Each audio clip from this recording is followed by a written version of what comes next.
তোমরা যদি কম সময়ের মধ্যে পুরো সিলেবাস শেষ করতে চাও তাহলে সবার প্রথম ইম্পর্টেন্ট পড়াগুলো কমপ্লিট করো। দেখো, যে কোনো চ্যাপ্টারে সব কিছু কিন্তু ইম্পর্টেন্ট থাকে না, মাত্র কয়েকটা কোশ্চেনই দেখবে পরীক্ষার জন্য ইম্পর্টেন্ট থাকে। তাই সবার আগে সেগুলোই মুখস্থ করো এবং তারপরে যদি সময় বাঁচে সেই ক্ষেত্রে অন্য অ্যান্সারগুলো মুখস্থ করতে পারো। তবে প্রশ্ন হলো, কোন কোশ্চেনগুলো ইম্পর্টেন্ট তা আমরা জানবো কী করে?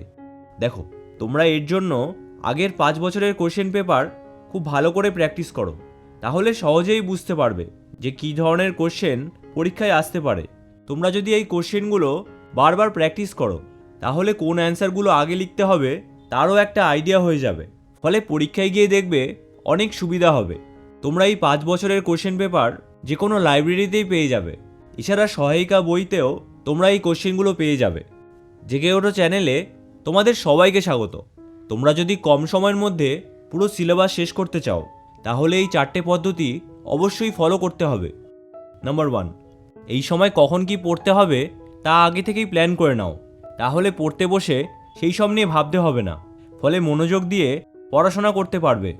তোমরা প্রতিটা সাবজেক্টের জন্য দিনে 1 ঘন্টা করে সময় রাখো, তবে যেই সাবজেক্টগুলো বেশি বাকি রয়েছে তার জন্য তোমরা বেশি সময় রাখতে পারো।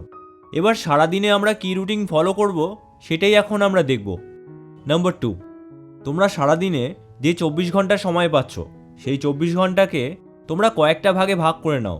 এর মধ্যে 6 ঘন্টা তোমরা ঘুমাবে এবং 3 ঘন্টার মধ্যে সারাদিনের খাওয়া দাওয়া এবং অন্যান্য কাজগুলো করে নেবে। তাহলে সব কাজ করেও তোমাদের কাছে থাকবে 15 ঘন্টা। এর মধ্যে 8 ঘন্টা স্কুল এবং টিউশনের জন্য ধরে রাখবে। তবে স্কুল অথবা টিউশনে গিয়ে ভুলেও সময় নষ্ট করবে না। সেখানে টিচারদের পড়ানো খুব মন দিয়ে শুনবে এবং যেই জায়গাটা বুঝতে অসুবিধা হচ্ছে সেই জায়গাটা ওনাদের জিজ্ঞেস করে নেবে। যদি অন্য স্টুডেন্টদের সামনে জিজ্ঞেস করতে অসুবিধা হয় তাহলে আলাদা করে ওনাদের জিজ্ঞেস করতে পারো। এবার সারাদিনে 1 ঘন্টা অবশ্যই খেলাধুলার জন্য রাখবে, তাহলে শরীরে দেখবে অনেক এনার্জি পাবে। এবার তোমাদের কাছে থাকবে আরও 6 ঘন্টা। এই 6 ঘন্টাকেই তোমাদের কাজে লাগাতে হবে। এর মধ্যে 5 ঘন্টা তোমরা পড়াগুলো মুখস্থ করো এবং শেষের যে 1 ঘন্টা থাকবে সেই 1 ঘন্টায় সারাদিনে যা যা পড়েছো সেগুলো একবার রিভাইজ করে নাও।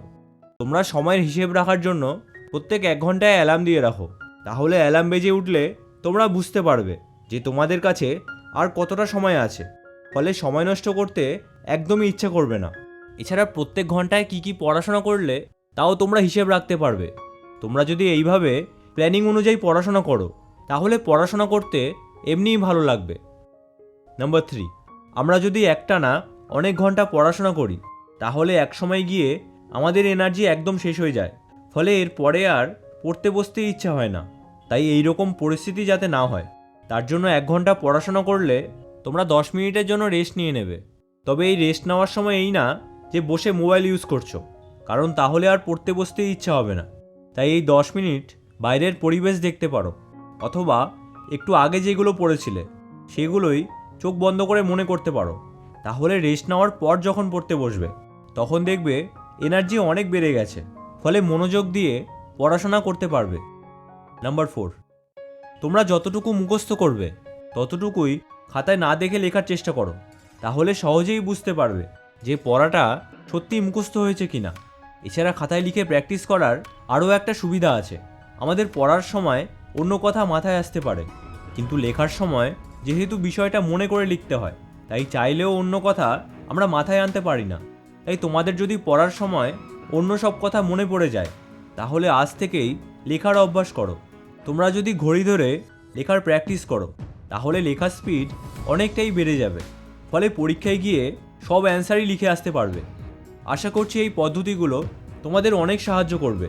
তবে তোমাদের যদি অনেকটাই সিলেবাস বাকি রয়েছে এবং 8 ঘন্টার মধ্যে পুরো সিলেবাস কমপ্লিট করতে চাইছো তাহলে ডান দিকের ভিডিওটা দেখো।